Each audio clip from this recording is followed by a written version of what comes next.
throwing two devices towards the protest. The police department has determined that these were improvised explosive devices made to injure, maim, or worse. Thanks to the swift and decisive actions of NYPD officers at the scene, both men were immediately taken into custody, and the devices they brought taken off of our streets. I want to commend the officers who were on site. They faced a chaotic situation that very quickly could have become far more dangerous. NYPD Chief Aaron Edwards and Sergeant Luis Navarro ran towards the danger so that others could run to safety. They are here with us now, and I want to thank them today publicly as I did yesterday privately, and to thank the dozens of other officers who responded without hesitation. That is courage, that is selflessness, and I'm deeply grateful to both of them and to every member of the NYPD who works every single day to keep New Yorkers safe. As the NYPD continued their investigation yesterday, they found a third suspicious device in a vehicle on East End between 81st and 82nd Street. Out of an abundance of caution, they conducted a number of limited evacuations of nearby buildings before removing the device from the area. Once the device was removed, those evacuated were allowed to return to their homes. I am grateful for their continued work to keep New Yorkers safe. And let me say this plainly. Anyone who comes to New York City to bring violence to our streets will be held accountable in accordance with the law. As this case continues to develop, I will remain in close contact and communication with our police commissioner. I want to say thank you once again to everyone who acted on Saturday to protect their fellow New Yorkers and to uphold the values of this city. Now I would like to invite Police Commissioner Tisch to say a few words. Thank you, Mayor. Good morning, everyone. First, I will tell you that we are not at liberty to discuss many aspects of the ongoing investigation at this time due to the pending prosecution. The suspects here, Amir Balat and Ibrahim Kayumi, are going to be prosecuted in federal court here in Manhattan, and a complaint will set forth criminal charges and the factual allegations supporting those charges.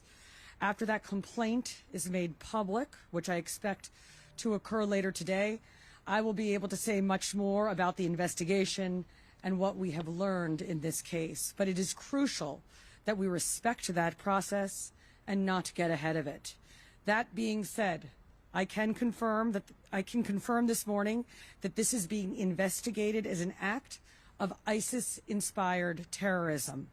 I can also provide some additional information building on my remarks from Saturday evening. At that time, we were beginning to conduct preliminary analysis of two devices that were ignited and deployed earlier that day, one in a crosswalk on East End Avenue and East 87th Street, and the other on the west side of East End Avenue between East 86th and East 87th Streets. That testing was performed by the NYPD's bomb squad and FBI special agent bomb technicians in consultation with an FBI chemist. Preliminary test results determined that these were not hoax devices nor smoke bombs. They were improvised explosive devices that could have caused serious injury or death. Part of our initial investigation was to determine what energetic substance, if any, was used in the two devices, and our analysis showed that one of the devices deployed by the subjects contained the substance triacetone triperoxide, known as TATP.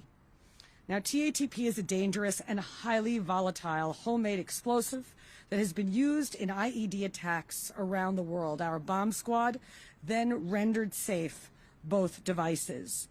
And as of now, explosive evidence samples are being sent to an FBI lab for further testing. Our investigation also led our detectives to a vehicle that was tied to the suspects. And yesterday afternoon, patrol officers found that car, a black 2010 Honda with New Jersey plates on East End Avenue between East 81st Street and East 82nd Street. Using a robot, the NYPD's bomb squad was able to find another possible suspicious device and materials inside the car consistent with the first two explosive devices, and the area was immediately frozen and cleared. A limited evacuation of certain floors and certain nearby buildings was conducted while the officers secured the vehicle and removed this third device, which was transported to Rodman's Neck for further testing. This third device tested negative for explosive material. Once the scene was secure and deemed safe, residents were allowed to return to their homes. Now, we have been in a heightened state of alert in New York City since the start of hostilities in Iran, and we remain in that posture today. We will continue to deploy additional counterterrorism resources throughout New York City, including heavy weapons teams, K-9 units, aviation, and more. The NYPD is vigilant and determined in our unceasing efforts to ensure the safety of this city and the security of its 8.5 million residents. We also cannot lose sight of how serious this situation was. The last time that an IED targeting people was deployed in New York City was in 2017 when Akayed Ullah detonated a device strapped to his torso in the pedestrian underpass connecting the Port Authority bus terminal and the Times Square subway station. No one other than the attacker was injured in that incident, and once again, we were fortunate that the devices used this weekend did not cause the kind of harm that they were certainly capable of causing. But luck is never a strategy. Devices like these have the potential to cause devastating harm, which is why the NYPD does thorough counterterrorism investigations and treats every incident of this kind with the highest level of urgency and care. And it is why we remain vigilant. The safety and security of the entire city ultimately rests on the judgment and the courage of the men and women of the NYPD. And on Saturday, we saw that in its truest form. When those devices were ignited in the middle of a crowded protest, officers did not step back, they stepped forward. With me today are two of those officers, Assistant Chief Aaron Edwards and Sergeant Louis Navarro, who ran toward a lit IED without hesitation and without regard for their own safety. Acting as police officers do, on instinct and training to protect people they did not know and would likely never meet. Moments like that remind us what policing truly requires, because behind every counterterrorism operation, every bomb squad response, every emergency call that sends officers running towards danger, there are human beings who make the decision to step forward when others are running away. Chief Edwards has been a uniformed officer for nearly 23 years. He is, as of December, our newly minted borough chief in Manhattan North. Chief Edwards joined this department after witnessing the heroism of NYPD officers on September 11th. And on Saturday, we saw that same spirit carried forward in the way that he responded. Sergeant Navarro has spent the past 11 years serving the city he grew up between Puerto Rico and New York, eventually settling in Washington Heights in the Bronx, and joined the NYPD after a close friend encouraged him to take the exam. On Saturday, he and Chief Edwards responded with the calm judgment and professionalism that situations like this demand. Together, they represent the dozens of cops who were safeguarding that protest Saturday afternoon, and the nearly 35,000 members of this department who stand watch over New York City every day. Our entire city owes all of them a debt of gratitude, and although I've said it to them many times already, I will never tire of it. Thank you for your service. We'll now take some questions. Thank you, everyone. We have time for a few questions. We'll start with Jake, AP, right here. Right here. Sorry, we have a microphone, too. I know you can't really go into so much detail at this point, but given that you are saying this is an act of ISIS-inspired terrorism or being investigated, can you give us? Sorry, could you just speak up a little bit more? Yeah. Can you just give us any sense as to what information you may have to indicate that this is, possibly ISIS-inspired? Also, the commissioner mentioned the heightened state of alert related to the war in Iran. Any indication at this point that there's a connection? And then just also, do you know why they wanted to come to New York in this protest in particular? So I'll pass this over to our commissioner to answer some of the specifics.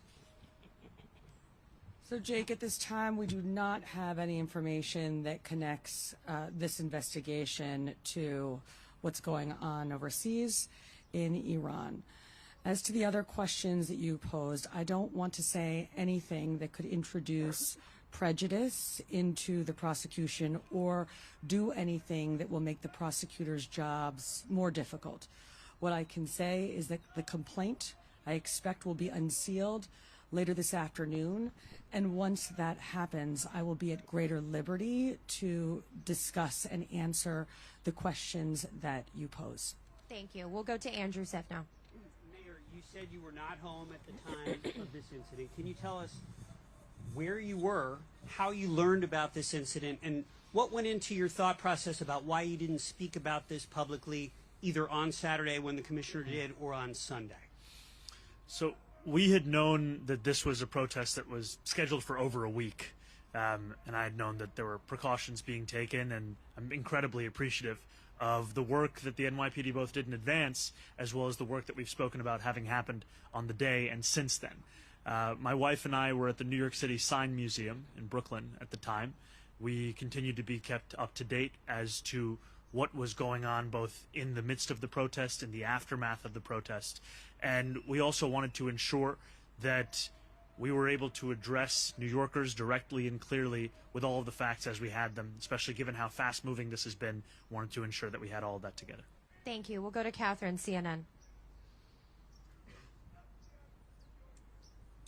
Hi, good morning.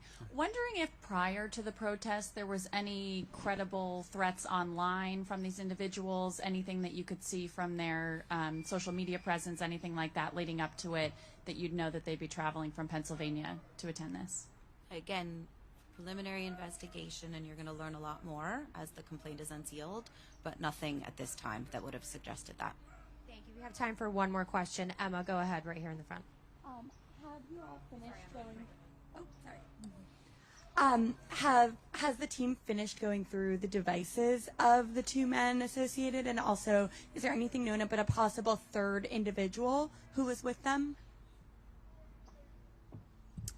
Those devices are currently being investigated, so that process is ongoing, and we have no information about a possible third individual with them at this time. Thank you guys so much.